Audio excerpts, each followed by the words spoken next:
깊은 밤 잠들지 못하는 고통이 얼마나 깊은지 아는 사람들이 있습니다. 낮에는 바쁘다는 핑계로 외면했던 괴로움이 어둠과 함께 찾아옵니다. 후회와 원망, 걱정과 불안이 밤마다 마음을 짓누릅니다. 누구에게도 말하지 못한 업의 무게가 가슴을 조여오는 시간입니다. 하지만 바로 그 시간이야말로 금강경의 진정한 힘이 발휘되는 순간입니다. 부처님께서는 금강경을 통해 가장 강력한 업장 소멸의 법문을 전해주셨습니다. 그리고 그 법문은 깨어있을 때보다 오히려 잠든 사이에 더욱 깊이 작용합니다. 불교에서는 예로부터 수면 중의 경전 독송을 중요한 수행법으로 여겨왔습니다. 법화경에서는 잠든 자에게도 부처님은 설법하신다고 하였고, 정토삼부경에서도 염불하는 자는 자는 중에도 부처님을 보는 복을 얻는다고 전해집니다. 금강경 또한 마찬가지입니다.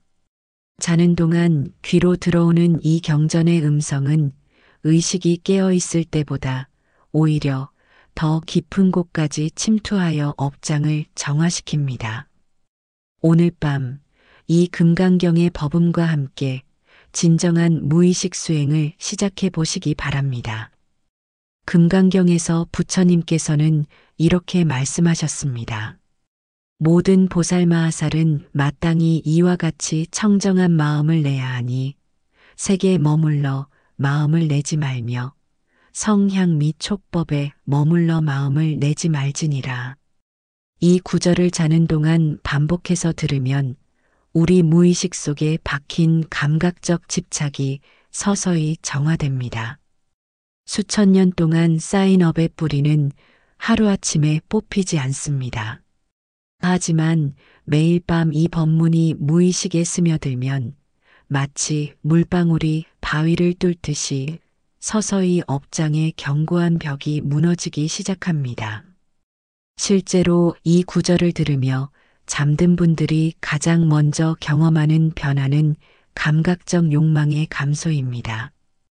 음식에 대한 탐욕이 줄어들거나 물질적 소유욕이 약해지거나 시각적 자극에 덜 반응하게 되는 것입니다. 한 중년 남성분이 이런 체험을 나누어 주셨습니다.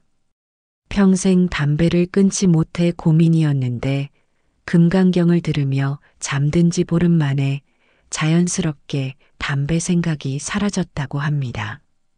억지로 끊으려고 애쓰지 않았는데도 말입니다. 또 다른 분은 쇼핑 중독으로 고생했는데 이 수행을 시작한 후 물건을 보는 눈이 달라졌다고 합니다. 예전에는 보기만 해도 갖고 싶었던 것들이 더 이상 그렇게 절실하게 느껴지지 않더라는 것입니다. 이런 변화는 의지력으로 만들어낸 것이 아닙니다. 법문이 무의식 깊은 곳에서 감각에 대한 집착의 뿌리를 흔들어 놓았기 때문입니다.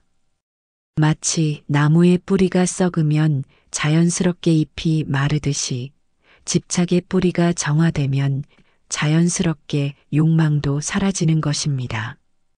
오랜 시간 쌓여온 업장의 근본은 바로 나라는 상에 대한 집착입니다. 내가 보는 것, 내가 듣는 것, 내가 느끼는 것에 끊임없이 마음이 머물러 있기 때문에 괴로움이 생겨납니다. 아상이 해체되는 과정은 단계적으로 일어납니다. 처음에는 자신도 모르게 자아에 대한 집착이 약해지기 시작합니다. 내가 잘났다, 내가 못났다는 생각 자체가 줄어들고 타인과 비교하는 마음도 자연스럽게 사라집니다. 한 대학생이 이런 경험을 털어놓았습니다. 성적 때문에 항상 스트레스를 받았는데 금강경을 들으며 잠든 후부터는 성적에 대한 집착이 약해졌다고 합니다. 공부는 열심히 하지만 결과에 일희일비하지 않게 되었고 친구들과 순위를 비교하는 것도 의미 없다고 느끼게 되었다는 것입니다.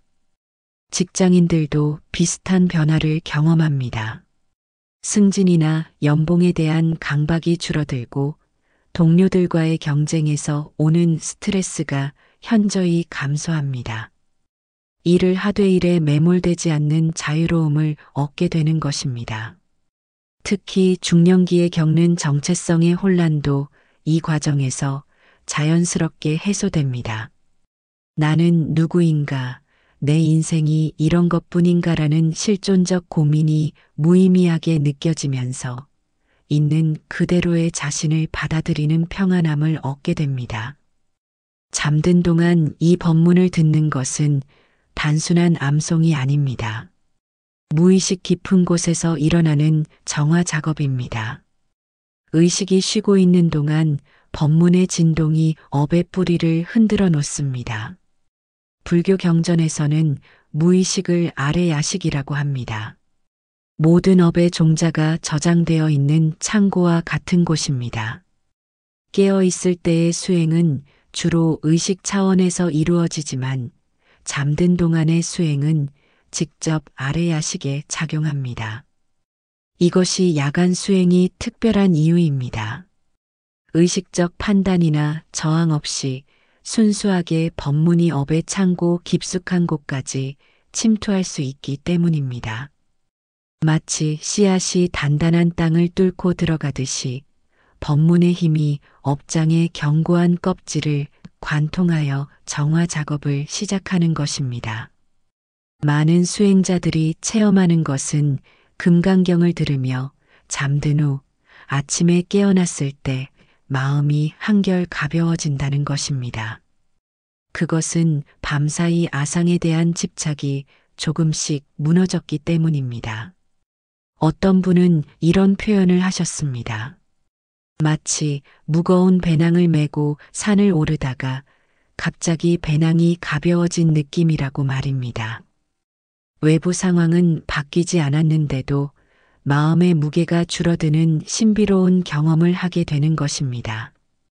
특히 직장에서의 스트레스나 인간관계의 갈등으로 고통받는 분들에게 이 구절은 특별한 치유력을 발휘합니다. 자는 동안 내가 당했다. 내가 억울하다는 생각의 뿌리가 서서히 약해지기 시작합니다. 한 회사원이 이런 변화를 경험했습니다. 상사의 부당한 대우 때문에 매일 밤 분노로 잠을 이루지 못했는데 금강경을 듣기 시작한 후 점차 그 분노가 사라져갔다고 합니다. 상사가 바뀌지 않았는데도 자신의 반응이 완전히 달라진 것입니다. 업장이 무너질 때는 보통 꿈을 통해서도 나타납니다.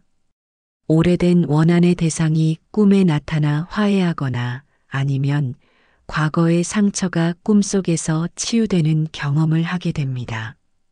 이는 무의식 차원에서 정화가 일어나고 있다는 분명한 신호입니다.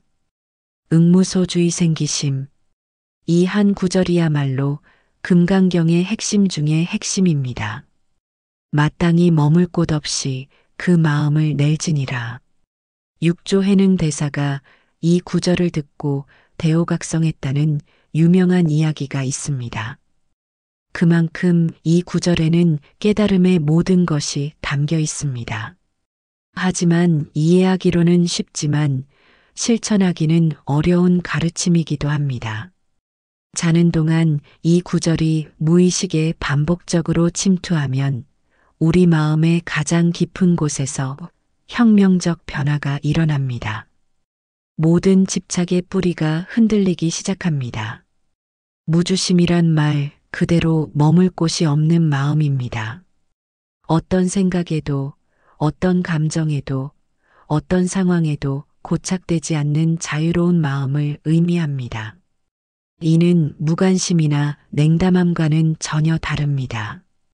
오히려 모든 것에 열려 있으면서도 어디에도 묶이지 않는 완전한 자유로움입니다. 낮에는 수많은 일에 마음이 머물러 있습니다.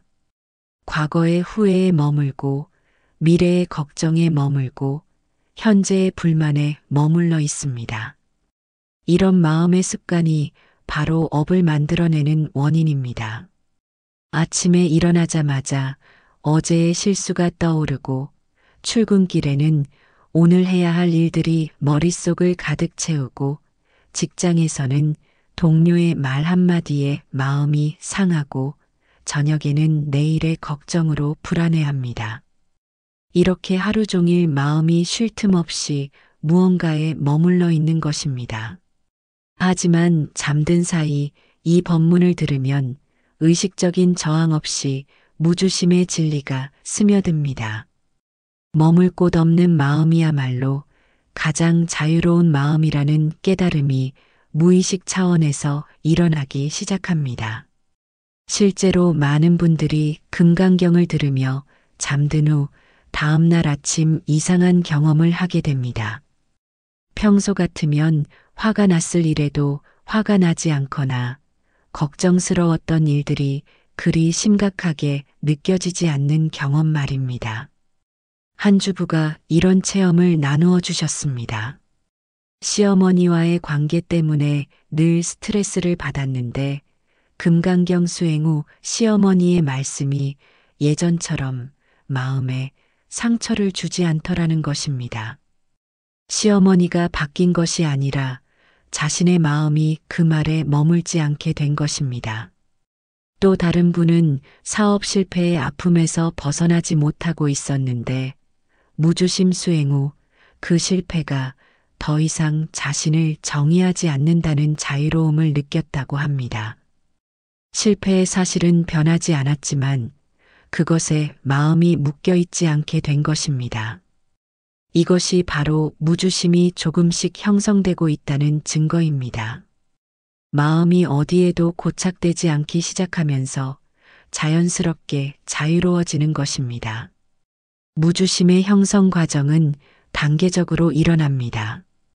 처음에는 부정적 감정에 머무는 시간이 짧아집니다. 화가 나도 금방 풀리고 슬퍼도 오래 지속되지 않습니다.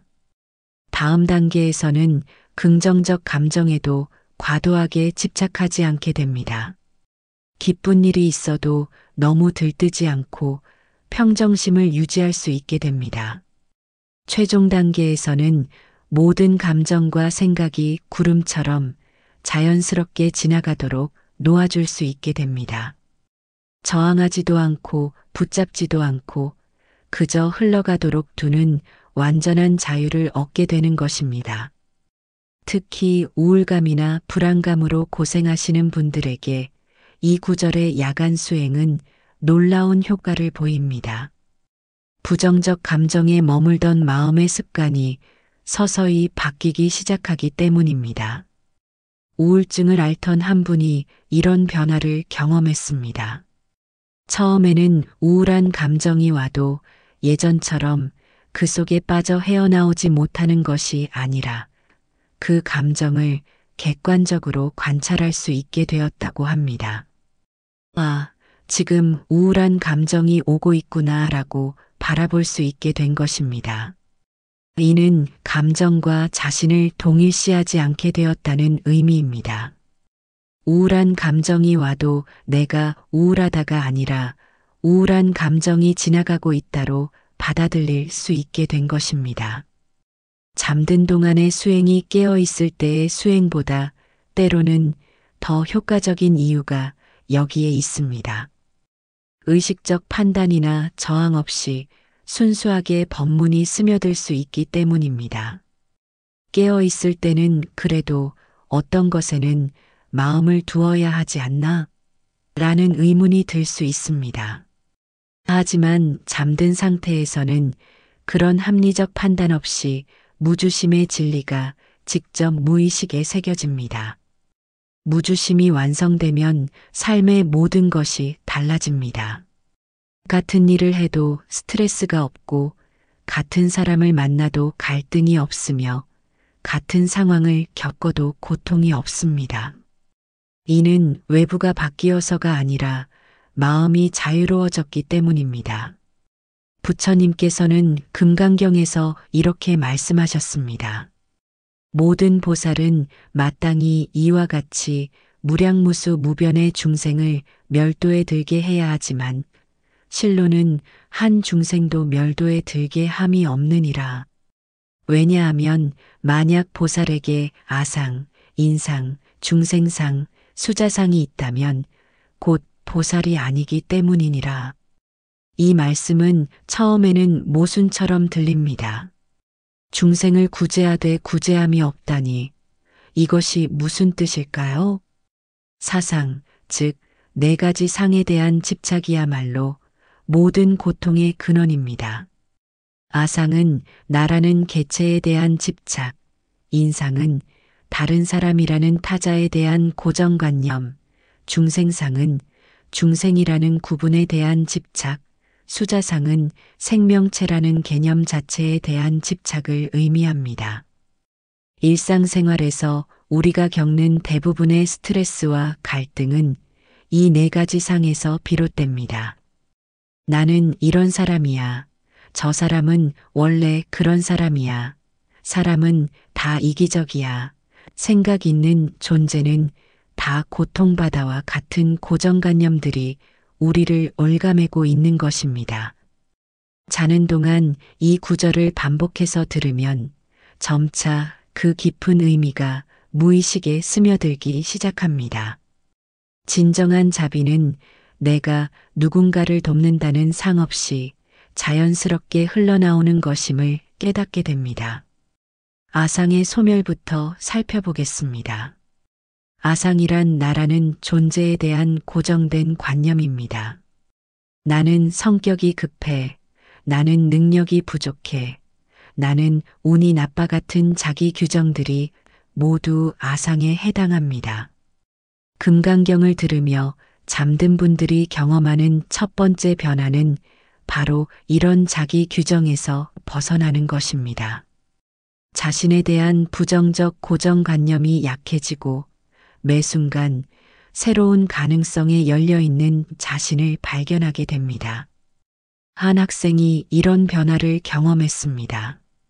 수학을 못한다는 고정관념 때문에 늘 수학 시간이 괴로웠는데 아상소멸 수행 후 나는 수학을 못하는 사람이라는 생각 자체가 하나의 허상임을 깨달았다고 합니다.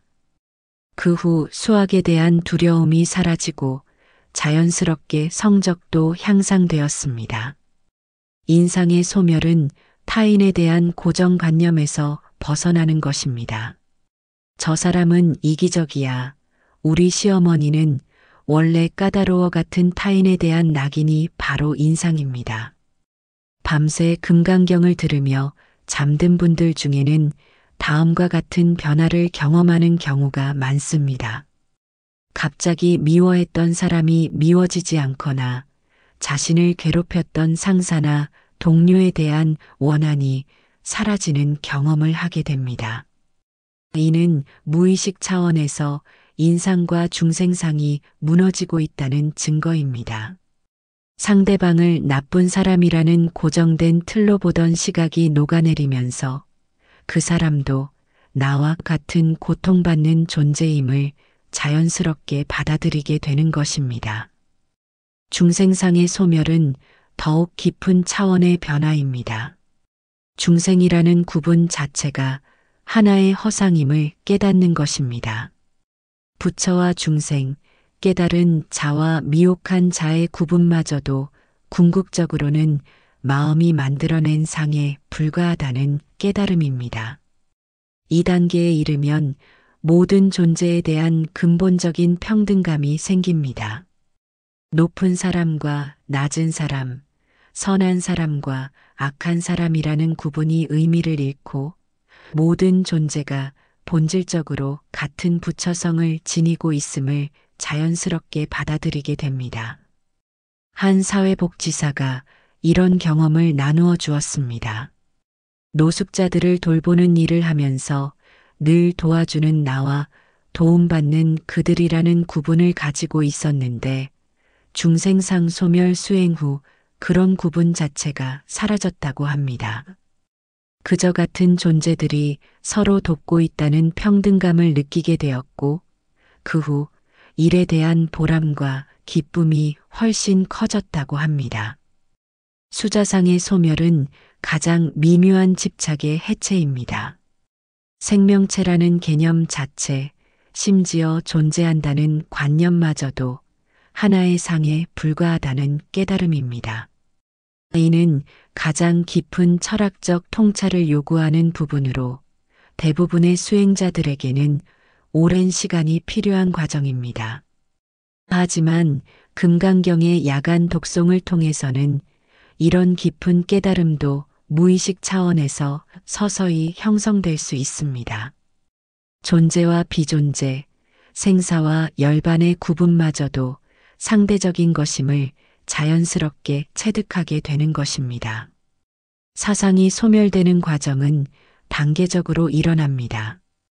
처음에는 자신에 대한 고정관념이 흔들리고 다음에는 타인에 대한 선입견이 사라지며 그 다음에는 사회적 계층이나 구분에 대한 집착이 약해지고 마지막에는 존재 자체에 대한 근본적인 이해가 바뀝니다. 이 과정에서 가장 중요한 것은 억지로 노력하지 않는 것입니다. 금강경의 법문이 자연스럽게 스며들도록 맡겨두는 것이 가장 효과적입니다. 마치 봄이 되면 자연스럽게 얼음이 녹듯이 법문이 따뜻한 자비가 업장의 얼음을 녹여주도록 기다리는 것입니다. 특히 가족 간의 갈등이나 부부 갈등이 있는 분들에게 이 부분의 야간 수행은 매우 효과적입니다. 상대에 대한 고정관념이 무의식 차원에서 풀리면서 관계가 자연스럽게 개선되는 경우가 많습니다. 한 부부가 이런 변화를 경험했습니다. 20년간 결혼 생활을 하면서 서로에 대한 불만이 쌓여 이혼을 고려하고 있었는데 사상 소멸 수행 후 상대방을 보는 눈이 완전히 달라졌다고 합니다. 이 사람은 원래 이런 사람이라는 고정관념에서 벗어나 이 사람도 나와 같은 고통받는 존재라는 자비심이 생겼고 그 후 관계가 극적으로 개선되었습니다. 만약 사람이 삼천대천 세계에 가득한 칠보로서 보시한다면 그 복덕이 많지 않겠느냐? 수보리가 말하되 심이 많습니다. 세존이시여. 부처님께서 말씀하시되 만약 복덕의 실성이 있다면 열에는 복덕이 많다고 하지 않으리라. 복덕이 무실성이므로 열애가 복덕이 많다고 하느니라. 이 구절을 처음 들으면 이해하기 어렵습니다. 복덕이 있으면 복덕이 많다고 하지 않고 복덕이 없어야 복덕이 많다고 한다니 무슨 논리일까요? 복덕에 대한 잘못된 이해야말로 현대인들이 겪는 많은 스트레스의 원인입니다. 선행을 하면서도 내가 이렇게 해줬는데 왜? 라는 마음이 생기고 도움을 주고도 감사받지 못하면 서운해하며 열심히 일해도 인정받지 못하면 좌절감을 느끼는 것이 바로 공덕상에 집착하기 때문입니다. 자는 동안 이 법문을 반복해서 들으면 서서히 그 뜻이 무의식에 새겨집니다. 진정한 공덕은 공덕을 구하려는 마음 없이 자연스럽게 이루어지는 것임을 깨닫게 됩니다. 진정한 보시의 정신은 무상보시입니다. 상대방이 누구인지, 얼마나 가치 있는 일인지, 얼마나 고마워할지를 계산하지 않고 자연스럽게 베푸는 것입니다. 마치 나무가 열매를 맺으면서 누가 따먹을까 걱정하지 않고 강물이 바다로 흘러가면서 무엇을 얻을까 계산하지 않듯이 말입니다. 이런 무상보시의 마음이 형성되는 과정을 단계별로 살펴보겠습니다. 처음에는 보시를 하면서도 마음 한구석에서 보상을 기대하는 자신을 발견하게 됩니다. 이는 자연스러운 일이니 자책할 필요가 없습니다. 다음 단계에서는 그런 기대심을 알아차리게 됩니다. 아, 내가 지금 뭔가를 바라고 있구나라고 객관적으로 관찰할 수 있게 되는 것입니다. 이 알아차림 자체가 이미 큰 진전입니다. 세 번째 단계에서는 기대심이 일어나도 그것에 휘둘리지 않게 됩니다. 기대하는 마음이 와도 그냥 지나가는 생각일 뿐이라고 놓아줄 수 있게 되는 것입니다. 마지막 단계에서는 기대심 자체가 일어나지 않게 됩니다. 베푸는 행위 자체가 기쁨이 되고 상대방의 반응과 상관없이 만족감을 느낄 수 있게 됩니다. 이때 비로소 진정한 무상보시가 완성되는 것입니다. 우리가 일상에서 겪는 많은 피로감은 보상을 기대하는 마음에서 나옵니다. 열심히 일했는데 인정받지 못하거나 선행을 했는데 고마워하지 않거나 사랑을 줬는데 돌아오지 않을 때 느끼는 허탈감과 분노 말입니다. 한 교사가 이런 변화를 경험했습니다. 학생들을 위해 밤늦게까지 준비하고 애써도 학생들이 고마워하지 않아 늘 서운했는데 공덕 정화 수행 후 가르치는 행위 자체에서 기쁨을 느끼게 되었다고 합니다. 학생들의 반응에 상관없이 수업 준비와 가르침 자체가 보람이 되었고 그 후 교직에 대한 만족도가 크게 높아졌습니다. 또 다른 분은 가족을 위한 희생에 대해 늘 인정받고 싶어 했는데 무상보시 수행 후 가족을 돌보는 것 자체가 자연스러운 기쁨이 되었다고 합니다. 가족들이 고마워하지 않아도 서운하지 않고 오히려 돌볼 수 있다는 것 자체에 감사하게 되었다는 것입니다. 하지만 밤새 이 법문을 들으며 잠들면 그런 기대심이 무의식 차원에서 정화되기 시작합니다. 베푸는 행위 자체가 기쁨이 되고 상대방의 반응에 휘둘리지 않는 자유로운 사랑을 경험하게 됩니다. 많은 분들이 금강경 야간 수행 후 경험하는 변화는 가족이나 동료들에 대한 원망이 사라진다는 것입니다. 예전 같으면 내가 이렇게 해줬는데 라는 생각으로 속상해했을 일들이 더 이상 마음에 걸리지 않게 됩니다. 이는 중생제도에 대한 올바른 이해가 무의식에 자리 잡고 있다는 증거입니다. 도움을 주는 것도 사랑을 베푸는 것도 모두 자연스러운 흐름이지 거래가 아님을 깨닫기 시작하는 것입니다.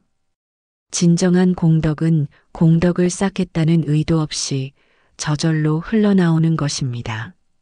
마치 꽃이 향기를 풍기려고 애쓰지 않지만 저절로 향기가 퍼져나가듯이 우리의 선행도 그렇게 자연스러워질 수 있습니다. 복덕성이 없다는 것은 복덕이 고정된 실체가 아니라는 의미입니다. 복덕은 마음의 상태에 따라 생겨나고 사라지는 것이지 어딘가에 저장되는 점수와 같은 것이 아닙니다. 많은 사람들이 복덕을 은행 적금처럼 생각합니다. 선행을 하면 복덕 통장에 돈이 쌓이고 나쁜 일을 하면 빠져나간다고 여깁니다. 하지만 이런 관점 자체가 복덕에 대한 잘못된 이해입니다. 진정한 복덕은 주고받는 것이 아니라 흘러가는 것입니다. 강물이 바다로 흘러가듯이 복덕도 모든 존재와 함께 나누어지는 것입니다. 이때 복덕은 개인의 소유물이 아니라 우주 전체의 선함이 됩니다. 무복덕의 복덕을 이해하면 선행에 대한 태도가 완전히 바뀝니다. 선행의 결과를 기대하지 않게 되고 상대방의 반응에 일희일비하지 않게 됩니다. 선행 자체가 이미 완성된 기쁨이 되는 것입니다. 의도적으로 선행을 하면 그 순간 그것은 나의 선행이 되어버립니다. 하지만 의도 없이 저절로 흘러나오는 선함은 온 우주의 선함과 하나가 됩니다. 과거심 불가득, 현재심 불가득, 미래심 불가득. 과거 마음은 얻을 수 없고 현재 마음도 얻을 수 없으며 미래 마음도 얻을 수 없다는 이 말씀은 금강경의 가장 깊은 가르침 중 하나입니다. 시간에 대한 집착이야말로 현대인들이 겪는 고통의 핵심입니다. 과거에 매달려 후회하고 미래를 걱정하며 불안해하고 현재도 제대로 누리지 못한 채 지나가 버리는 삶을 살고 있습니다. 자는 동안 이 구절을 들으면 시간에 대한 집착이 무의식 차원에서 서서히 풀리기 시작합니다. 과거의 후회와 미래의 걱정으로 현재를 놓치고 사는 우리의 습관적 사고 패턴이 바뀌기 시작하는 것입니다. 과거심 불가득의 의미부터 깊이 살펴보겠습니다. 과거는 이미 지나가 버린 것으로 아무리 붙잡으려 해도 잡을 수 없습니다. 하지만 우리는 끊임없이 과거에 마음을 두고 살아갑니다. 그때 그렇게 하지 말았어야 했는데, 만약 그때 다른 선택을 했다면 왜 그런 말을 했을까와 같은 후회의 마음이 현재의 평안을 앗아갑니다. 과거의 상처나 실패에 계속 마음이 머물러 있으면서 현재의 기회를 놓치고 있는 것입니다. 한 중년 남성이 이런 변화를 경험했습니다.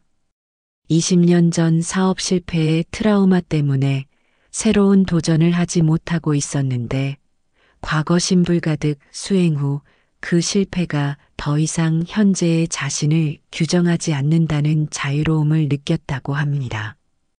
과거의 실패는 그저 지나간 경험일 뿐이고 현재의 자신은 그때와 완전히 다른 존재라는 것을 깨달았다는 것입니다. 미래심 불가득은 더욱 중요한 깨달음입니다. 미래는 아직 오지 않은 것으로 우리가 아무리 계획하고 걱정해도 예상대로 되지 않는 것이 보통입니다. 하지만 우리는 미래에 대한 불안과 기대로 현재를 소모하며 살아갑니다. 내년에는 어떻게 될까? 은퇴 후에는 뭘 할까? 아이들이 커서 잘 될까 같은 미래에 대한 걱정이 현재의 행복을 가로막습니다. 미래를 준비하는 것은 필요하지만 미래에 대한 불안으로 현재를 망치는 것은 지혜롭지 못합니다. 대부분의 업장은 시간과 관련되어 있습니다. 과거에 당한 상처를 계속 붙잡고 있거나 미래에 일어날지도 모를 일들을 미리 걱정하면서 현재의 평안을 놓치는 것입니다. 밤새 이 법문을 들으며 잠든 분들이 자주 경험하는 변화는 지금 여기에 더 집중하게 된다는 것입니다. 과거의 아픈 기억이 떠올라도 예전처럼 오래 머물지 않고 미래에 대한 불안도 그리 크게 느껴지지 않게 됩니다. 현재심 불가득은 가장 미묘한 깨달음입니다. 심지어 현재라고 부르는 이 순간도 끊임없이 변화하고 있어서 붙잡을 수 없다는 의미입니다. 지금이라고 말하는 순간, 그것은 이미 과거가 되어버립니다. 이 깨달음이 오면 모든 순간을 소중히 여기면서도 집착하지 않는 자유로움을 얻게 됩니다. 지금 이 순간이 유일한 현실이지만 동시에 그 순간조차 잡을 수 없는 흘러가는 것임을 받아들이게 되는 것입니다. 시간의 환상에서 벗어나면 삶의 질이 근본적으로 달라집니다. 매 순간을 완전히 살 수 있게 되고 과거나 미래에 얽매이지 않는 진정한 자유를 경험하게 됩니다. 한 주부가 이런 변화를 나누어 주었습니다. 항상 내일 할 일 다음 주 계획으로 머릿속이 복잡했는데 삼심불가득 수행 후 설거지를 할 때는 설거지에만 집중하고 요리를 할 때는 요리에만 몰입할 수 있게 되었다고 합니다. 똑같은 집안일을 해도 훨씬 평안하고 기쁘게 할 수 있게 되었다는 것입니다. 특히 트라우마나 PTSD로 고생하시는 분들에게 이 구절의 야간 수행은 큰 도움이 됩니다. 과거의 사건에 마음이 묶여 있는 상태가 무의식 차원에서 풀리기 시작하기 때문입니다. 한 교통사고 생존자가 이런 경험을 했습니다. 사고 후 계속 그 순간이 떠올라 일상생활이 어려웠는데 과거 신불 가득 수행 후 그 기억이 여전히 있지만 더 이상 현재의 자신을 지배하지 않는다는 자유로움을 느꼈다고 합니다. 잠든 동안의 법문 수행이 효과적인 이유는 의식적인 저항이나 분석 없이 순수하게 진리가 스며들 수 있기 때문입니다. 깨어 있을 때는 그래도 과거는 중요하잖아라는 생각이 들 수 있지만 잠든 상태에서는 그런 판단 없이 법문의 진동이 직접 무의식에 닿을 수 있습니다. 시간의 환상에서 벗어나는 것은 단순히 과거와 미래를 무시하는 것이 아닙니다. 과거에서 지혜를 배우고 미래를 위해 준비하되 그것들에 마음이 묶이지 않는 자유로움을 얻는 것입니다. 이것이야말로 진정한 현재 중심의 삶입니다. 수보리여, 너는 어떻게 생각하느냐? 열애가 법을 설한 것이 있느냐? 세존이시여, 열애께서는 아무 법도 설하신 것이 없습니다. 처음에는 이 대화가 이해되지 않습니다. 분명히 부처님께서는 평생 법을 설하셨는데 어떻게 아무 법도 설하지 않으셨다고 할 수 있을까요? 이 깊은 가르침의 핵심은 모든 가르침이 진리 자체가 아니라 진리를 가리키는 방편에 불과하다는 것입니다. 마치 달을 가리키는 손가락과 같아서 달을 보기 위해서는 손가락이 필요하지만 손가락 자체가 달은 아닙니다. 자는 동안 이 구절을 반복해서 들으면 점차 그 깊은 의미가 무의식에 스며들기 시작합니다. 우리가 절대적 진리라고 믿었던 모든 개념과 신념들이 사실은 상대적이고 임시적인 방편임을 깨닫게 됩니다. 법상에 대한 집착은 매우 미묘한 형태의 집착입니다.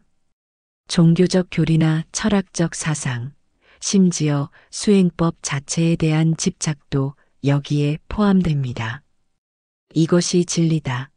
이렇게 해야 깨달을 수 있다는 고정관념 역시 하나의 상에 불과합니다.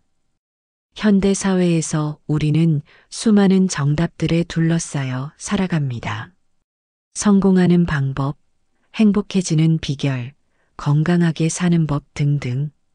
하지만 이런 정답들에 너무 의존하다 보면 오히려 스스로의 직관과 지혜를 잃어버리게 됩니다.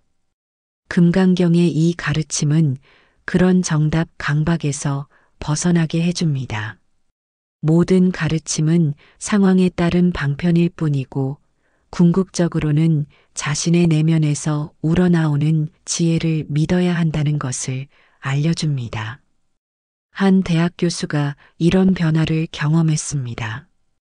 평생 학문적 지식을 쌓는 것이 진리에 가까워지는 길이라고 믿었는데 법상 해체 수행 후 지식과 지혜가 다르다는 것을 깨달았다고 합니다. 아무리 많은 것을 알아도 그것이 삶의 지혜와 직결되지는 않는다는 것을 체험한 것입니다. 종교인들에게도 이 부분은 중요한 의미가 있습니다.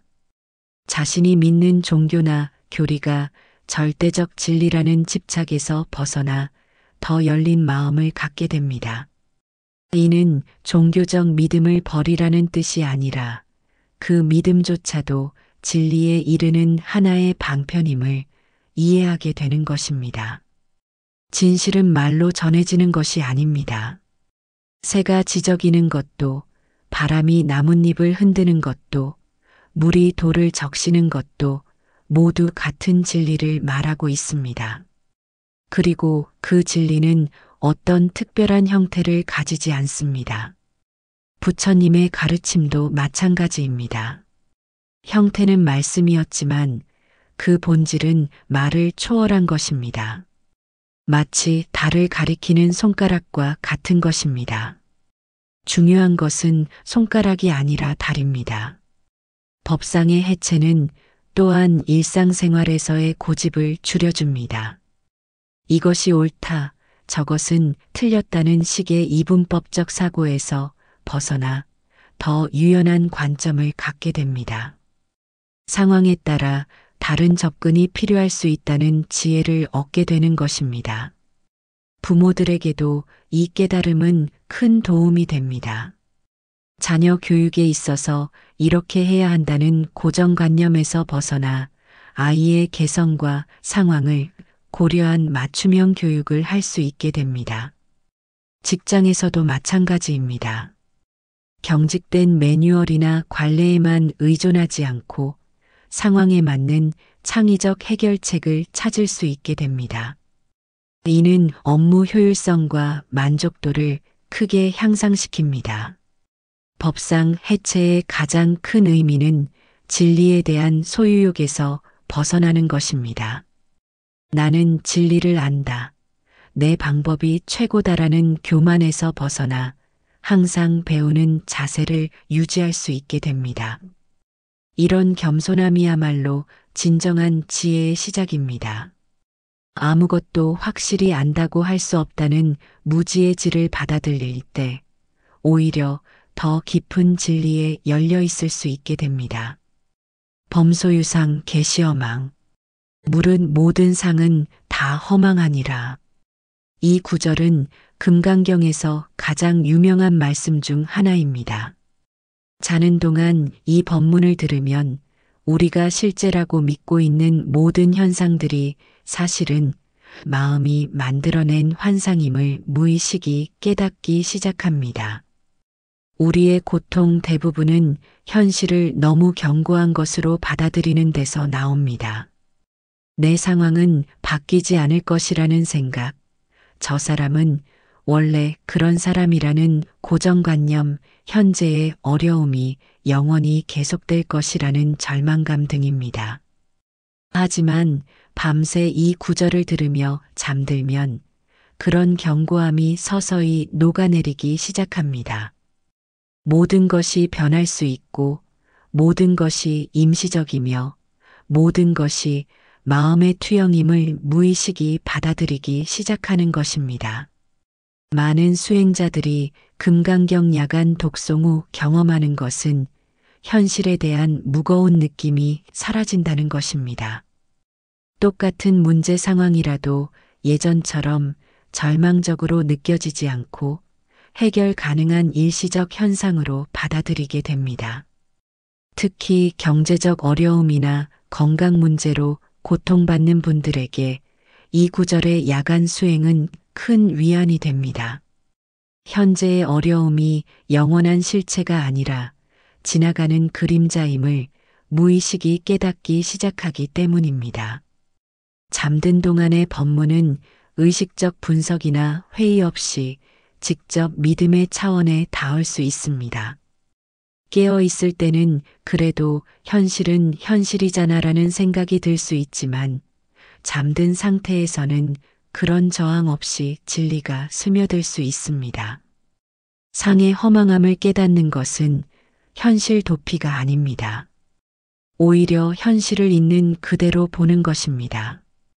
우리가 현실이라고 생각하는 것의 대부분이 사실은 우리 마음이 만들어낸 해석과 판단이라는 것을 아는 것입니다. 예를 들어 나는 실패자다라는 생각은 현실이 아닙니다. 몇 가지 일이 뜻대로 되지 않았을 뿐이지 그것이 나의 본질을 규정하지는 않습니다. 하지만 우리는 이런 해석을 현실로 받아들이며 고통받습니다. 금강경의 이 가르침은 그런 허상을 벗겨내 줍니다. 사실과 해석을 구분할 수 있게 되고 변할 수 있는 것과 변할 수 없는 것을 구분할 수 있게 됩니다. 한 사업가가 이런 변화를 경험했습니다.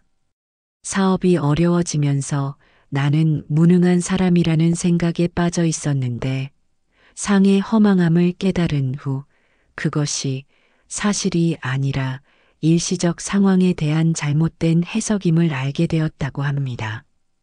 그 후 새로운 기회를 찾을 수 있는 용기가 생겼고 실제로 사업을 회복할 수 있었습니다. 상의 허망함을 이해하면 타인에 대한 관점도 바뀝니다. 저 사람은 나쁜 사람이야라는 판단도 하나의 상에 불과함을 깨닫게 됩니다. 사람은 상황에 따라 달라질 수 있고 우리가 보는 것은 그 사람의 일부일 뿐입니다. 한 회사원이 이런 경험을 나누어 주었습니다. 동료와의 갈등 때문에 그 사람을 이기적인 사람으로 낙인 찍고 있었는데 상해 해체 수행 후 그것이 자신의 편견이었음을 깨달았다고 합니다. 상황을 다르게 바라보니 그 동료도 나름의 어려움이 있었다는 것을 이해하게 되었고 관계가 크게 개선되었습니다. 형상의 허망함을 깨닫는 과정은 점진적으로 일어납니다. 처음에는 명확하게 잘못된 판단들부터 의심하기 시작합니다. 다음에는 자신이 확신했던 것들도 재검토하게 됩니다. 마지막에는 모든 것이 상대적이고 변할 수 있다는 유연성을 갖게 됩니다. 이런 깨달음이 오면 삶에 대한 부담이 크게 줄어듭니다. 모든 문제가 영원한 것이 아니라 일시적인 것임을 알기 때문에 절망하지 않고 차분히 해결책을 찾을 수 있게 됩니다. 또한 성공에 대해서도 과도하게 집착하지 않게 됩니다. 성공도 하나의 상에 불과하며 언제든 변할 수 있다는 것을 알기 때문에 겸손함을 잃지 않을 수 있습니다. 모든 중생을 멸도에 들게 하되 실로 멸도에 들게 한 중생이 없느니라.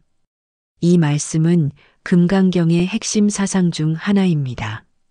자비를 베풀되 자비를 베푼다는 생각이 없어야 한다는 뜻입니다. 일상에서 우리가 겪는 많은 상처는 베푼 것에 대한 보상을 기대하는 마음에서 나옵니다. 가족을 위해 희생했는데 고마워하지 않거나 친구를 도와줬는데 배신당하거나 직장에서 열심히 일했는데 인정받지 못할 때 느끼는 억울한 말입니다. 하지만 밤새 이 법문을 들으며 잠들면 그런 기대심이 무의식 차원에서 정화되기 시작합니다. 베푸는 행위 자체가 기쁨이 되고 상대방의 반응에 휘둘리지 않는 자유로운 사랑을 경험하게 됩니다. 많은 분들이 금강경 야간 수행 후 경험하는 변화는 가족이나 동료들에 대한 원망이 사라진다는 것입니다. 예전 같으면 내가 이렇게 해줬는데 라는 생각으로 속상해했을 일들이 더 이상 마음에 걸리지 않게 됩니다. 이는 중생제도에 대한 올바른 이해가 무의식에 자리 잡고 있다는 증거입니다. 도움을 주는 것도 사랑을 베푸는 것도 모두 자연스러운 흐름이지 거래가 아님을 깨닫기 시작하는 것입니다. 특히 부모님들이나 간병을 하시는 분들에게 이 부분의 수행은 큰 해방감을 가져다 줍니다. 희생한다는 생각 없이 자연스럽게 돌봄을 베풀 수 있게 되기 때문입니다. 한 간병인이 이런 변화를 경험했습니다. 치매에 걸린 시어머니를 돌보면서 늘 이렇게 희생하는데 누가 알아주나라는 원망이 있었는데 무복덕 수행 후 돌봄 자체에서 기쁨을 찾게 되었다고 합니다. 시어머니가 고마워하지 못하시는 것도 더 이상 서운하지 않고 오히려 돌볼 수 있다는 것 자체에 감사하게 되었다는 것입니다. 진정한 자비는 계산이 없는 자비입니다. 마치 해가 모든 것을 비추면서도 내가 빛을 주고 있다고 생각하지 않듯이 진정한 사랑은 사랑한다는 의식조차 없이 자연스럽게 흘러나오는 것입니다. 중생제도의 역설을 이해하면 인간관계에서 자유로워집니다. 상대방이 고마워하지 않아도 서운하지 않고 도움을 거부당해도 상처받지 않습니다.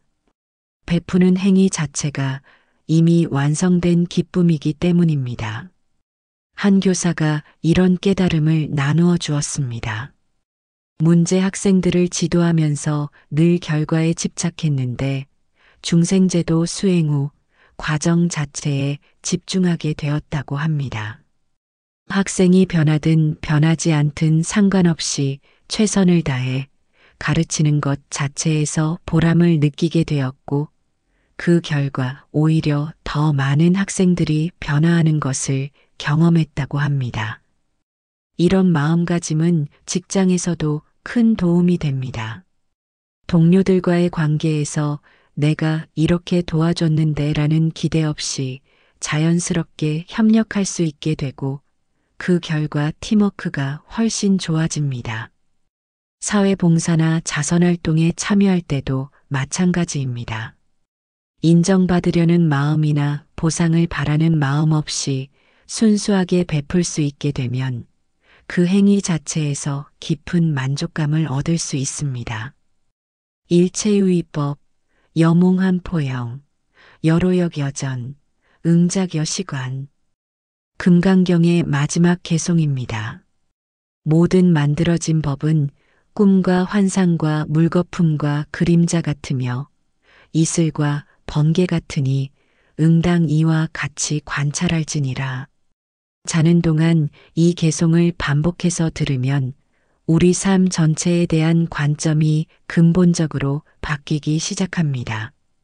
모든 경험이 꿈과 같다는 깨달음이 무의식 깊은 곳에 자리 잡게 됩니다. 이 개송이 무의식에 새겨지면 놀라운 변화가 일어납니다. 기쁜 일이 있어도 너무 들뜨지 않고 슬픈 일이 있어도 너무 절망하지 않게 됩니다. 모든 것이 꿈속의 일처럼 생생하지만 동시에 덧없음을 자연스럽게 받아들이게 되는 것입니다. 많은 수행자들이 이 개송의 야간 독송 후 경험하는 것은 삶에 대한 전반적인 태도가 가벼워진다는 것입니다. 예전 같으면 심각하게 받아들였을 일들도 이것도 지나갈 일이라는 여유를 갖게 됩니다. 특히 중년기의 위기나 노년기의 불안을 겪고 계신 분들에게 이 개송의 수행은 깊은 평안을 가져다 줍니다. 인생 자체가 하나의 꿈과 같다는 깨달음이 오히려 삶을 더욱 소중하게 여기게 만들기 때문입니다. 꿈이 허상이라고 해서 무의미한 것이 아니듯이 인생이 꿈과 같다는 것도 삶을 부정하는 뜻이 아닙니다. 오히려 모든 순간을 더욱 소중히 여기면서도 집착하지 않는 지혜를 얻게 되는 것입니다. 하남 환자가 이런 깨달음을 경험했습니다. 병이 발견된 후 절망에 빠져 있었는데 이 개송을 들으며 잠든 후 삶과 죽음에 대한 관점이 완전히 바뀌었다고 합니다. 죽음도 하나의 꿈과 같은 것이라면 두려워할 이유가 없고 남은 시간을 더욱 의미 있게 보낼 수 있다는 용기를 얻었다는 것입니다. 이 개송의 깊은 의미는 무상에 대한 올바른 이해에 있습니다. 모든 것이 변한다는 것을 슬픈 일로 받아들이는 것이 아니라 자연스러운 흐름으로 받아들이는 것입니다. 봄에 피는 꽃이 가을에 지는 것을 슬퍼하지 않듯이 인생의 모든 경험도 그렇게 자연스러운 흐름으로 받아들일 수 있게 됩니다. 젊음이 지나가는 것도, 건강이 약해지는 것도, 사랑하는 사람과 이별하는 것도 모두 꿈의 한 장면처럼 받아들일 수 있게 되는 것입니다. 하지만 이것이 무감각해진다는 뜻은 아닙니다. 오히려 모든 순간을 더욱 생생하게 경험할 수 있게 됩니다. 집착이 없어지면 감각이 더욱 예민해지고 두려움이 사라지면 사랑이 더욱 깊어집니다. 한 예술가가 이런 변화를 경험했습니다. 작품이 인정받지 못할까봐 항상 불안했는데 모든 것이 꿈과 같다는 깨달음 후 창작에만 집중할 수 있게 되었다고 합니다. 결과에 대한 집착이 사라지니 오히려 더 자유롭고 창의적인 작품을 만들 수 있게 되었고 그 결과 많은 사람들의 사랑을 받게 되었다는 것입니다. 이 개송이 가져다주는 최종적인 선물은 절대적 자유입니다. 무엇에도 묶이지 않고 무엇도 거부하지 않는 완전한 자유. 그것이 바로 금강경이 우리에게 전해주고자 하는 궁극적 해탈입니다. 금강경의 모든 가르침이 하나로 모이는 지점이 있습니다. 그것은 완전한 자유입니다. 자는 동안 금강경을 듣는 수행을 꾸준히 계속하면 어느 순간 마음이 완전히 자유로워지는 경험을 하게 됩니다. 무엇에도 얽매이지 않고 무엇도 거부하지 않는 자유로운 마음 말입니다. 이런 상태에 이르면 일상의 모든 일들이 수행이 됩니다. 설거지를 해도, 청소를 해도, 직장에서 일을 해도 모든 것이 자연스러운 흐름 속에서 이루어집니다. 해야 한다는 강박도, 하기 싫다는 저항도 없는 완전한 자유 속에서 모든 것이 이루어지는 것입니다. 많은 수행자들이 금강경 야간 독송의 궁극적 효과로 경험하는 것은 바로 이런 자유로움입니다. 외부 상황이 바뀌지 않아도 내면은 완전히 평온할 수 있고 어떤 일이 일어나도 중심을 잃지 않는 안정감을 얻게 됩니다. 업장이 완전히 소멸되면 더 이상 과거에 끌려다니지 않습니다. 미래를 걱정하지도 않습니다. 오직 지금 이 순간에 완전히 머물면서도 그 순간에 집착하지 않는 자유를 얻게 됩니다. 이것이 바로 금강경이 우리에게 전해주는 궁극적 선물입니다. 무의식 차원에서 일어나는 이 변화는 억지로 노력해서 얻어지는 것이 아니라 법문이 자비로운 힘이 자연스럽게 이끌어내는 것입니다. 한 은퇴한 교장 선생님이 이런 경험을 나누어 주셨습니다. 평생 교육에 몸담으면서 늘 무엇인가를 성취해야 한다는 강박에 시달렸는데 완전한 자유를 경험한 후 그저 존재하는 것 자체가 충분하다는 평안을 얻었다고 합니다. 더 이상 무엇을 증명하려 하지 않아도 되고 누구에게 인정받으려 하지 않아도 되는 자유를 맛봤다는 것입니다. 이런 자유는 무책임한 자유가 아닙니다. 오히려 가장 책임감 있는 자유입니다. 자신의 본성에 충실하면서도 모든 존재에 대한 자비를 잃지 않는 자유입니다. 완전한 자유를 얻은 사람은 더 이상 자신을 위해서만 살지 않습니다.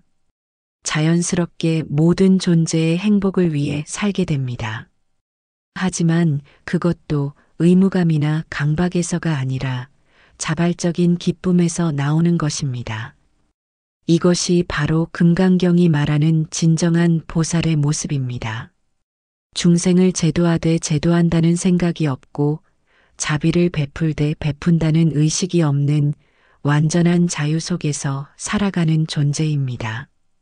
자는 동안 금강경을 듣는 수행은 바로 이런 완전한 자유로 이끄는 가장 자연스러운 길입니다. 억지로 깨달으려 하지 않아도 노력해서 변화하려 하지 않아도 법문의 자비로운 힘이 우리를 그 자유로 안내해 줍니다. 이 자유를 맛본 사람은 더 이상 수행을 의무로 여기지 않습니다. 수행 자체가 기쁨이 되고 삶 자체가 수행이 됩니다. 깨어 있을 때도 잠들어 있을 때도 일할 때도 쉴 때도 항상 부처님과 함께 있다는 평안을 느끼게 됩니다. 이것이 바로 금강경 야간 독송이 우리에게 가져다주는 최종적인 선물입니다. 완전한 자유, 절대적 평안, 무조건적 사랑. 그 모든 것이 이미 우리 안에 있었다는 것을 깨닫게 되는 것입니다. 자는 동안 금강경을 듣는 수행법이 특별한 이유는 의식의 방어막 없이 순수하게 법문이 스며들 수 있기 때문입니다. 깨어 있을 때는 아무래도 이성적 판단이나 의심, 분석하려는 마음이 작용합니다. 정말 그럴까? 내 상황에는 맞지 않는 것 같은데 같은 생각들이 법문의 진입을 방해할 수 있습니다. 하지만 잠든 상태에서는 그런 저항이 전혀 없습니다. 무의식은 부처님의 자비 앞에서 완전히 열려 있습니다. 그래서 법문의 진동이 가장 깊은 곳까지 침투하여 업의 뿌리를 흔들어 놓을 수 있는 것입니다. 많은 분들이 처음에는 반신반의하며 시작하지만 며칠만 계속해도 분명한 변화를 체감하게 됩니다. 아침에 일어났을 때 마음이 가벼워졌다거나 평소 같으면 화가 났을 일에도 평정심을 유지하게 되거나 오래된 원한이 자연스럽게 사라지는 경험을 하게 됩니다. 이런 변화는 의식적 노력으로 만들어낸 것이 아닙니다. 밤새 무의식에 스며든 법문의 힘이 자연스럽게 드러난 것입니다. 마치 씨앗이 땅속에서 조용히 자라나 어느 날 싹을 틀듯이 업장의 정화도 그렇게 자연스럽게 일어납니다. 특히 현대인들에게 이런 수행법은 매우 실용적입니다. 별도의 시간을 내거나 특별한 장소를 마련할 필요 없이 잠자리에 들 때 금강경을 틀어놓기만 하면 되기 때문입니다. 수면은 누구에게나 필요한 시간입니다. 그 시간을 단순한 휴식이 아니라 깊은 정화와 수행의 시간으로 활용할 수 있다는 것은 정말 큰 축복입니다. 무의식 수행의 핵심은 노력하지 않는 것입니다. 깨어 있을 때의 수행은 의지력과 집중력이 필요하지만 잠든 동안의 수행은 그냥 맡겨두기만 하면 됩니다. 법문이 알아서 필요한 곳에 스며들어 정화 작업을 해주기 때문입니다. 이것이 바로 금강경에서 말하는 무의법의 정신입니다. 억지로 무엇을 하려 하지 않고 자연스러운 흐름에 맡기는 것입니다. 그럴 때 가장 큰 변화가 일어나는 것입니다. 금강경 야간 독송을 꾸준히 계속하면 일상생활에서 구체적인 변화들을 경험하게 됩니다. 첫째, 인간관계가 개선됩니다. 가족이나 동료들과의 갈등이 줄어들고 상대방을 이해하려는 마음이 자연스럽게 생깁니다. 이는 아상과 인상이 무너지면서 나타나는 변화입니다. 한 주부가 이런 경험을 나누어 주었습니다. 시어머니와의 관계 때문에 늘 스트레스를 받았는데 금강경 수행 3개월 후부터는 시어머니의 말씀을 예전처럼 부정적으로 받아들이지 않게 되었다고 합니다. 같은 말이라도 그 뒤에 숨어 있는 사랑과 걱정을 느낄 수 있게 되었고 그 후 관계가 크게 좋아졌다고 합니다. 둘째, 감정의 기복이 줄어들리다. 기쁜 일이 있어도 너무 들뜨지 않고 슬픈 일이 있어도 너무 가라앉지 않는 평정심을 얻게 됩니다. 무주심이 조금씩 형성되고 있다는 증거입니다.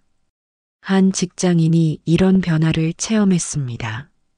업무 스트레스로 감정 기복이 심했는데 금강경 수행 후 어떤 일이 생겨도 한 템포 쉬고 반응할 수 있게 되었다고 합니다. 급하게 화내거나 과도하게 기뻐하지 않고 항상 중심을 유지할 수 있게 되었다는 것입니다. 셋째, 현재 순간에 더 집중하게 됩니다. 과거의 후회나 미래의 걱정보다는 지금 하고 있는 일에 온전히 몰입할 수 있게 됩니다. 한 학생이 이런 경험을 했습니다. 시험 결과에 대한 불안 때문에 공부에 집중하기 어려웠는데 삼심불가득 수행 후 과정 자체에 집중할 수 있게 되었다고 합니다. 결과에 대한 걱정 없이 공부 자체를 즐길 수 있게 되었고 그 결과 오히려 성적도 향상되었다고 합니다. 넷째, 물질적 욕망이 줄어듭니다. 꼭 필요한 것과 그렇지 않은 것을 자연스럽게 구분하게 되고 소유에 대한 집착이 약해집니다. 한 사업가가 이런 변화를 경험했습니다.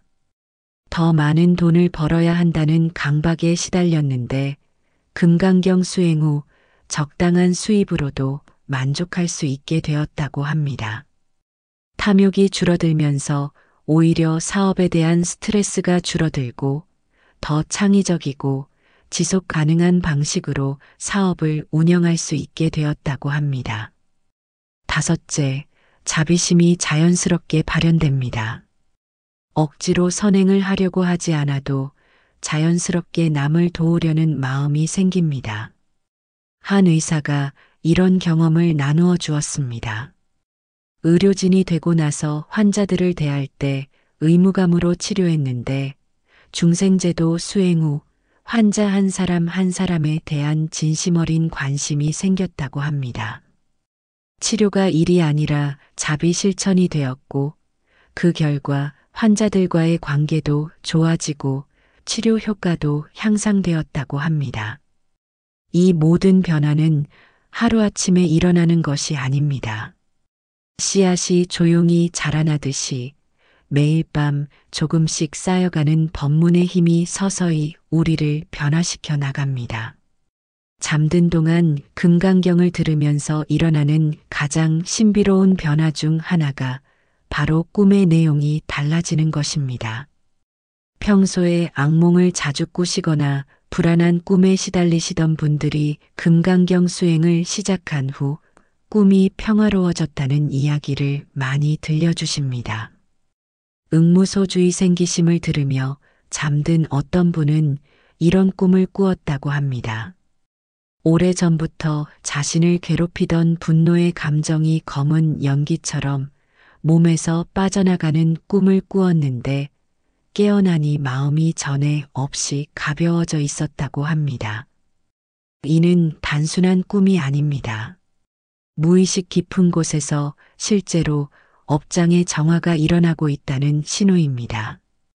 또 다른 분은 돌아가신 부모님이 꿈에 나타나서 이제 마음 놓고 가겠다고 말씀하시는 꿈을 꾸었다고 합니다. 오랫동안 부모님에 대한 죄송함과 그리움에 시달렸는데 그 꿈 이후로 마음의 평화를 얻을 수 있었다고 합니다. 약견재상 비상즉견열애의 진리가 꿈속에서 체현된 것입니다. 돌아가신 분에 대한 집착과 애착이 금강경의 힘으로 정화되면서 진정한 해탈의 순간을 맛본 것입니다. 때로는 부처님이나 보살님이 꿈에 나타나시기도 합니다. 한 분은 관세음보살님이 꿈에 나타나서 따뜻하게 미소 지으시는 꿈을 꾸었는데 그 후로 오래된 신체 질환이 호전되기 시작했다고 합니다. 이런 꿈들은 모두 업장이 정화되면서 나타나는 길상한 신호들입니다. 과거생의 업이나 이생의 깊은 상처들이 금강경의 진동으로 치유되고 있다는 증거입니다. 특히 일체유의법, 여몽한포영, 여로역 여전이라는 개송을 들으며 잠든 분들은 꿈에서 그 깊은 의미를 체험하게 됩니다. 모든 현상이 꿈과 같다는 것을 꿈속에서 깨달으면서 깨어있을 때도 모든 일에 덜 집착하게 되는 것입니다. 반대로 처음에는 오히려 악몽이 더 심해지는 경우도 있습니다. 이는 깊숙이 숨어있던 업장이 정화되기 위해 표면으로 올라오는 과정입니다. 마치 방을 청소할 때 먼지가 일시적으로 더 많이 날리는 것과 같은 이치입니다. 이럴 때 포기하지 말고 계속 수행해야 합니다. 며칠 지나면 그런 악몽들이 사라지고 평화로운 꿈들로 바뀌게 됩니다. 꿈의 변화는 내면의 변화를 가장 직접적으로 보여주는 신호입니다. 무의식에서 일어나는 정화 과정을 우리가 직접 목격할 수 있게 해주는 것입니다. 금강경의 진동은 정신적 차원뿐만 아니라 육체적 차원에서도 놀라운 치유력을 발휘합니다. 색즉시공, 공즉시색의 진리처럼 마음의 변화는 반드시 몸의 변화로 이어집니다. 업장이 정화되면서 몸에 축적되어 있던 부정적 에너지도 함께 해소되기 때문입니다. 오랫동안 불면증에 시달리던 한 분은 금강경을 들으며 잠자리에 든 첫날부터 깊은 잠을 잘 수 있게 되었다고 합니다.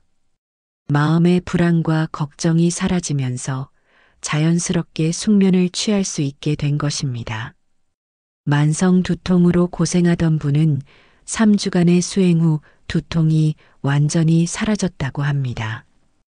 의사도 설명할 수 없다며 신기해했다고 하는데, 이는 마음의 긴장과 스트레스가 풀리면서 나타난 자연스러운 치유입니다. 일체범무아 득성어이네. 진리를 체득하면서 자아에 대한 집착이 줄어들고 그 결과 몸도 자연스러운 상태로 돌아가는 것입니다. 고혈압으로 약을 복용하던 어떤 분은 금강경 수행 6개월 후 혈압이 정상으로 돌아와서 약을 끊을 수 있게 되었다고 합니다. 물론 의사와 상의한 후의 일이지만 마음의 평안이 몸의 건강으로 이어진 아름다운 사례입니다. 당뇨병 환자인 한 분은 혈당 수치가 안정되기 시작했다고 합니다. 스트레스와 불안이 줄어들면서 호르몬 분비가 정상화되고 그 결과 혈당 조절이 개선된 것으로 보입니다. 특히 노인분들에게서 나타나는 변화는 더욱 놀랍습니다. 관절염으로 고생하던 분이 통증이 줄어들었다거나 기억력이 좋아졌다는 이야기들을 많이 듣습니다. 범소유상 계시어망의 진리를 무의식적으로 체득하면서 질병에 대한 집착과 두려움이 줄어들고 그 결과 몸의 자연 치유력이 활성화되는 것입니다. 하지만 이런 신체적 변화를 기대하면서 금강경을 듣는 것은 올바른 자세가 아닙니다. 치유는 수행의 목적이 아니라 자연스러운 결과입니다. 마음이 맑아지고 업장이 정화되면서 자연스럽게 따라오는 축복일 뿐입니다. 치유에 집착하면 오히려 그 집착이 새로운 장애가 될 수 있습니다. 가장 중요한 것은 무소주심입니다. 어떤 결과도 기대하지 않고 단지 부처님의 지혜에 자신을 맡기는 마음입니다. 그럴 때 가장 큰 치유가 일어납니다. 몸의 변화는 마음의 변화를 확인해주는 신호등 같은 역할을 합니다. 수행이 올바른 방향으로 진행되고 있다는 것을 알려주는 표시인 것입니다. 금강경 수행의 가장 아름다운 결실 중 하나는 가족관계의 변화입니다. 아상, 인상, 중생상, 수자상이 줄어들면서 가족들을 바라보는 시각이 완전히 달라집니다. 예전에는 내 기준으로 가족들을 판단하고 바꾸려 했다면 이제는 각자의 인연과 업을 이해하고 받아들일 수 있게 됩니다. 오랫동안 자녀와 갈등을 겪던 어머니가 이런 변화를 경험했습니다. 성인이 된 아들이 취업을 하지 않고 게임만 한다며 늘 싸웠는데 금강경 수행 후 아들의 상황을 다르게 볼 수 있게 되었다고 합니다. 저 아이도 자기만의 고민과 아픔이 있구나라는 마음으로 바라보니 아들도 마음을 열고 진솔한 대화를 하게 되었다고 합니다. 강압적으로 변화를 요구하지 않자 오히려 아들이 스스로 변화하기 시작했다는 것입니다. 이는 법보시승의 진리입니다. 상대를 바꾸려 하지 않고 내가 먼저 변화할 때 그 변화의 파장이 주변 사람들에게도 전달되는 것입니다. 남편과의 관계로 고민하던 한 여성분은 금강경 수행 후 완전히 다른 부부가 되었다고 합니다. 예전에는 남편의 작은 행동 하나하나에도 화를 냈는데 이제는 그런 것들이 모두 공한 것임을 알게 되었다고 합니다. 제법 공상무상무의를 체득하면서 남편에 대한 기대와 요구가 줄어들었고 그 결과 서로를 있는 그대로 사랑할 수 있게 되었다는 것입니다. 특히 시댁 문제로 고민하는 며느리들에게 금강경은 큰 위안이 됩니다. 한 분은 이런 깨달음을 나누어 주었습니다. 시어머니도 한때는 며느리였고 나도 언젠가는 시어머니가 될 것입니다. 모든 것이 인연이고 윤회의 과정이라는 것을 깨달으니 마음이 한결 편해졌습니다. 자녀들과의 관계도 크게 변합니다. 아이들을 내 소유물로 생각하지 않고 독립된 존재로 인정하게 되면서 자녀들도 부모에게 더 가까이 다가오게 됩니다. 한 아버지는 이런 경험을 했습니다. 반항기 딸아이와 대화가 단절되어 고민이 많았는데 금강경 수행 후 딸아이의 말을 비판하지 않고 그냥 들어주기만 했다고 합니다. 며칠 후 딸아이가 먼저 다가와서 자신의 고민을 털어놓기 시작했다는 것입니다. 이처럼 가족관계의 변화는 억지로 만들어낸 것이 아닙니다. 내 마음이 맑아지면서 자연스럽게 일어나는 변화입니다. 가족은 우리에게 가장 가까운 도반들입니다. 함께 업을 정화하고 서로의 성장을 도와주는 소중한 인연들입니다. 금강경을 통해 이런 깊은 인연의 의미를 깨달을 수 있게 됩니다. 직장이나 사회에서의 인간관계 역시 놀라운 변화를 보입니다. 무인무법의 지혜를 체득하면서 상대방과의 갈등 상황에서도 평정심을 유지할 수 있게 됩니다. 상대방이 나에게 화를 내거나 비난을 해도 그것을 개인적으로 받아들이지 않게 되는 것입니다. 한 직장인이 이런 경험을 나누어 주었습니다. 상사가 이유 없이 자신에게만 까다롭게 굴었는데 예전 같으면 속상해하고 원망했을 텐데 금강경 수행 후에는 저분도 자신만의 고민과 스트레스가 있구나라고 생각할 수 있게 되었다고 합니다.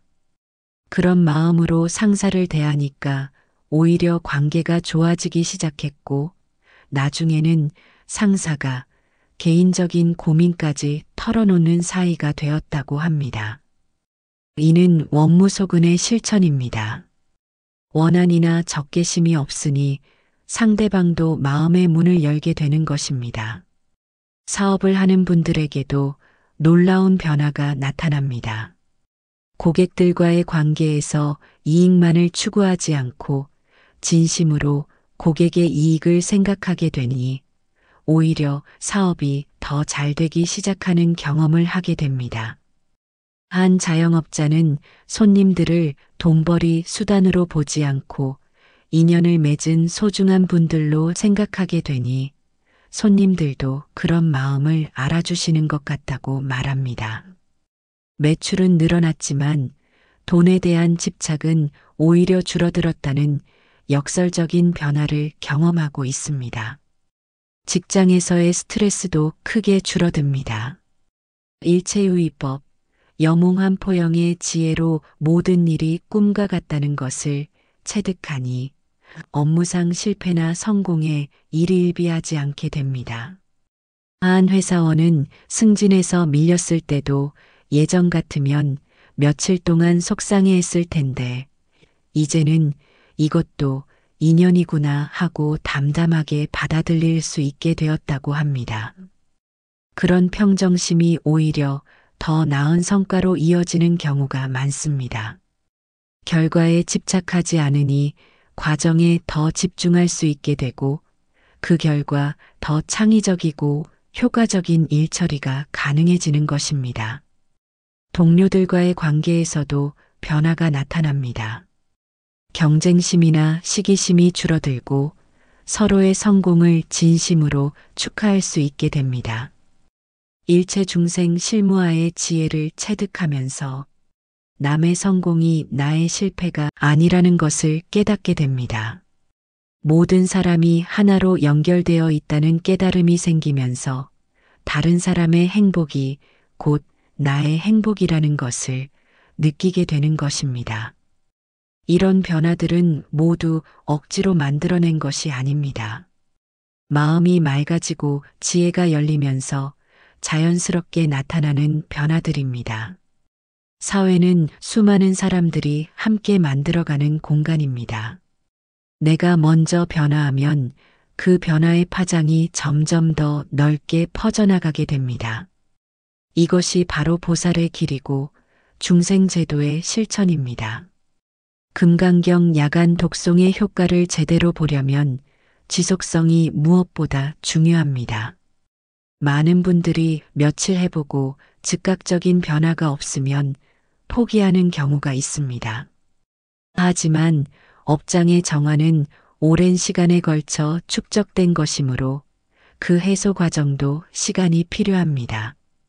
항사보리심처럼 변하지 않는 마음으로 꾸준히 계속하는 것이 핵심입니다. 하루 이틀 빼먹는다고 해서 모든 것이 무너지는 것은 아니지만 가능한 한 매일 지속하는 것이 좋습니다. 물이 바위를 뚫는 것처럼 매일 밤 조금씩 쌓이는 법문의 힘이 결국 가장 단단한 업장도 녹여내게 됩니다. 어떤 분은 6개월 동안 별다른 변화를 느끼지 못했는데 7개월째부터 급격한 변화를 경험했다고 합니다. 마치 댐에 물이 조금씩 차다가 어느 순간 넘쳐 흐르듯이 수행의 공덕도 그렇게 축적되어 어느 순간 확연한 변화로 나타나는 것입니다. 정진바람일의 실천입니다. 꾸준히 지속적으로 포기하지 않고 계속하는 것입니다. 특히 처음 시작할 때는 의심이 생길 수 있습니다. 정말 효과가 있을까? 그냥 자기 최면이 아닐까? 같은 의문들이 마음을 흔들 수 있습니다. 이럴 때는 신심청정 즉생실상의 말씀을 기억하시기 바랍니다. 깨끗한 믿음이 있어야 진실한 모습이 드러난다는 뜻입니다. 의심하지 말고 순수한 마음으로 계속하다 보면 반드시 변화를 체험하게 됩니다. 부처님의 지혜는 의심하는 마음에는 스며들기 어렵지만 열린 마음에는 자연스럽게 흘러들어갑니다. 또한 수행 중에 일시적으로 컨디션이 나빠지거나 좋지 않은 일들이 생길 수도 있습니다. 이럴 때 금강경 때문에 안 좋은 일이 생겼다고 오해하면 안 됩니다. 이는 오히려 깊숙한 업장이 정화되면서 나타나는 일시적 현상일 가능성이 높습니다. 마치 상처가 아물 때 딱지가 생기듯이 치유 과정에서 나타나는 자연스러운 반응인 것입니다. 업장 소멸의 과정은 때로는 격렬하게 진행되기도 합니다. 오래되고 깊은 업일수록 정화될 때 더 큰 반응이 나타날 수 있습니다. 이럴 때일수록 더욱 꾸준히 수행을 계속해야 합니다. 한 달, 두 달, 석 달. 이렇게 차근차근 쌓아가는 수행의 공덕은 결코 헛되지 않습니다. 설령 당장 눈에 보이는 변화가 없다 하더라도 무의식 깊은 곳에서는 분명히 정화와 변화가 일어나고 있습니다. 공덕무량이라는 말처럼 금강경 수행의 공덕은 측량할 수 없을 만큼 큽니다. 다만 그 공덕이 드러나는 시기와 방식이 각자 다를 뿐입니다. 어떤 분은 신체적 변화로, 어떤 분은 정신적 평안으로, 또 어떤 분은 인간관계의 개선으로 그 효과를 경험하게 됩니다. 부처님께서 각자의 근기에 맞게 가장 필요한 변화를 주시는 것입니다. 가장 중요한 것은 결과에 집착하지 않는 것입니다. 무소득심으로 아무것도 얻으려 하지 않을 때 오히려 모든 것을 얻게 되는 것이 금강경의 역설적 지혜입니다. 처음 시작하시는 분들을 위해 몇 가지 당부 말씀을 드리겠습니다. 첫째, 욕심내지 마십시오. 빨리 변화를 보려는 조급한 마음보다는 될 대로 되라는 무의의 마음으로 시작하시기 바랍니다. 둘째, 꾸준히 하십시오. 하루 이틀보다는 최소 100일, 나아가 1년 이상의 장기적 관점으로 접근하시기 바랍니다. 셋째, 다른 사람과 비교하지 마십시오. 각자의 업과 인연이 다르므로 변화의 양상도 다를 수밖에 없습니다. 넷째, 의심하지 마십시오. 순수한 믿음과 열린 마음으로 부처님의 지혜에 자신을 맡기시기 바랍니다. 이 영상이 여러분의 수행에 작은 도움이라도 되었기를 바랍니다. 댓글로 여러분의 소중한 수행 경험을 나누어 주시면 다른 분들에게도 큰 격려가 될 것입니다. 또한 주변에 마음의 평안을 찾고 계신 분들이 있으시다면 이 영상을 공유해 주시기 바랍니다. 법보시의 공덕은 제보시보다 훨씬 큰 복을 가져다 준다고 부처님께서 말씀하셨습니다. 앞으로도 여러분의 수행에 도움이 되는 다양한 불교 콘텐츠를 지속적으로 제작할 예정입니다. 구독과 알림 설정을 해두시면 새로운 영상을 놓치지 않고 만나실 수 있습니다. 우리 모두가 부처님의 지혜 안에서 진정한 평안과 자유를 누리시기를 간절히 기원합니다. 원 모든 중생이 고통에서 벗어나 진정한 행복을 얻기를 간절히 발언합니다. 지금까지 긴 시간 함께 해주신 여러분께 깊이 감사드리며 오늘 밤부터 금강경과 함께하는 깊은 잠 속에서 놀라운 변화를 경험하시기를 바랍니다. 모든 분들에게 부처님의 자비와 지혜가 함께하시기를 간절히 기원합니다. 고맙습니다.